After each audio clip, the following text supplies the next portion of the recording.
Host city tax burdens.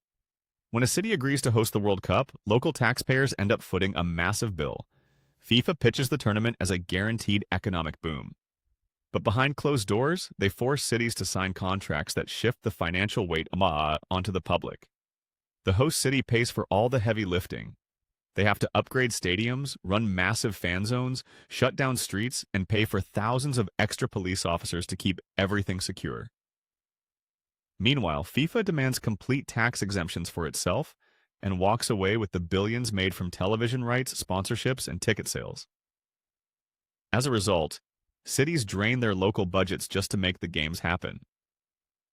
For the 2026 tournament, places like Toronto are watching their estimated cost balloon to $380 million. It leaves everyday citizens paying off a month-long soccer party long after the fans go home. Massive carbon footprint. The 2026 World Cup is spread out across an entire continent. 48 teams and millions of fans will fly back and forth between 16 host cities in Canada, Mexico, and the United States. You will have people bouncing from Vancouver down to Mexico City, or from Los Angeles over to New York. With 104 matches on the schedule, almost all of that travel requires airplanes. The direct result is that the tournament will pump an enormous amount of jet fuel emissions into the atmosphere. This clashes heavily with FIFA's official environmental promises. The organization pledged to reach net zero carbon emissions by 2040, and they heavily advertise the 2022 Qatar Games as carbon neutral. The reality of a massive, continent-spanning event shows just how hard it is to actually match green public relations with real-world logistics. Border and visa nightmares.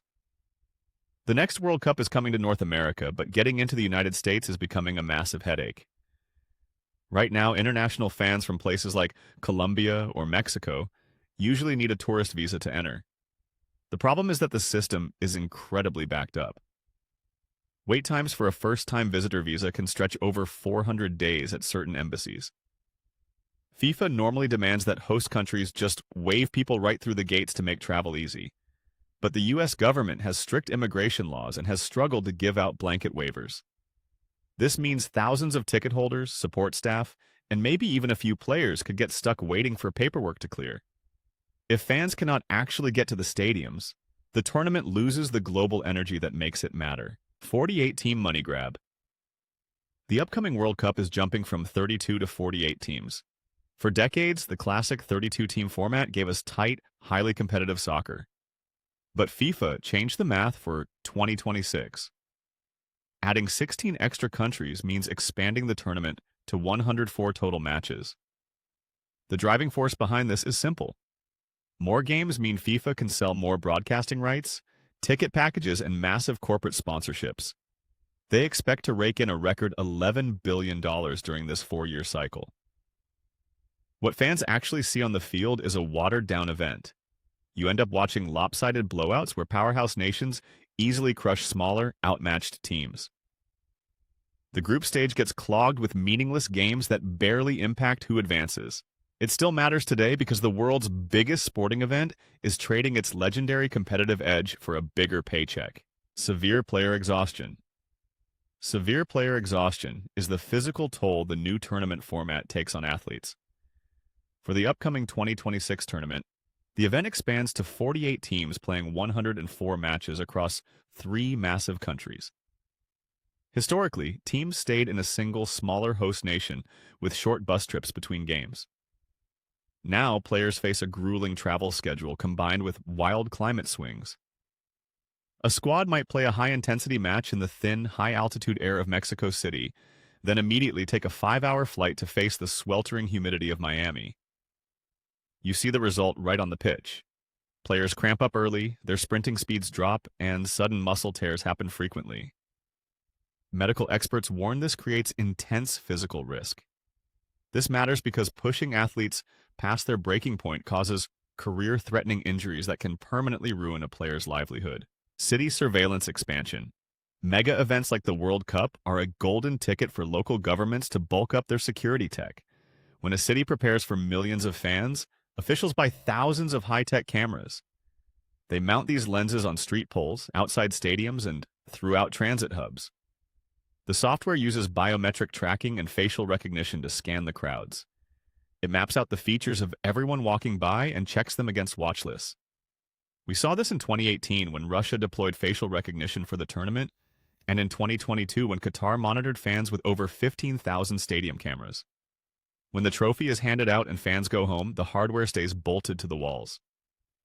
Local police inherit this massive apparatus for everyday use.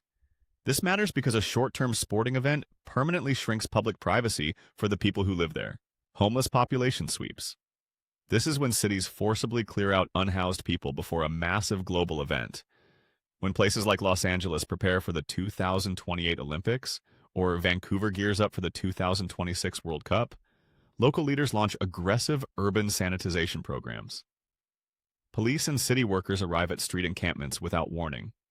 They order people to pack whatever they can carry and throw the rest of their belongings into garbage trucks. The main goal is to hide everyday poverty from international tourists and television broadcasters. Because of this, downtown sidewalks and transit hubs suddenly look spotless and empty. The displaced populations are simply pushed into hidden, dangerous industrial zones on the city outskirts. This still matters today because hiding the 75,000 unhoused people in Los Angeles County does not actually fix the housing crisis. It just shoves human suffering out of the camera's frame. Dangerous stadium turf. Many massive sports venues in the United States are built for American football and use artificial turf. Plastic grass is durable and cheap to maintain for a heavy NFL schedule. But player association data shows athletes suffer roughly 28% more non-contact, lower body injuries on artificial turf compared to natural grass. When global soccer tournaments come to town, FIFA actually demands real grass. To meet this rule, stadiums often roll out shallow trays of sod directly over the fake turf just weeks before a match. Because the grass roots do not have time to knit together, the ground literally shifts under the players' cleats. You see massive chunks of dirt fly up, and athletes slip on the unstable seams. This rushed fix threatens the health of elite players and ruins the game. Outrageous ticket pricing. Going to the World Cup used to be a realistic dream for regular fans, but today it is mostly a luxury experience. Over the last few decades, FIFA shifted its main focus to corporate hospitality. They carve out massive chunks of stadium seating for VIP suites, expensive catered packages, and wealthy sponsors. This aggressive strategy leaves far fewer standard tickets available for the general public. Because these regular seats are so artificially scarce, the supply dries up almost instantly. Desperate fans are forced to turn to the secondary market, where resellers jack up prices to thousands of dollars for a single match.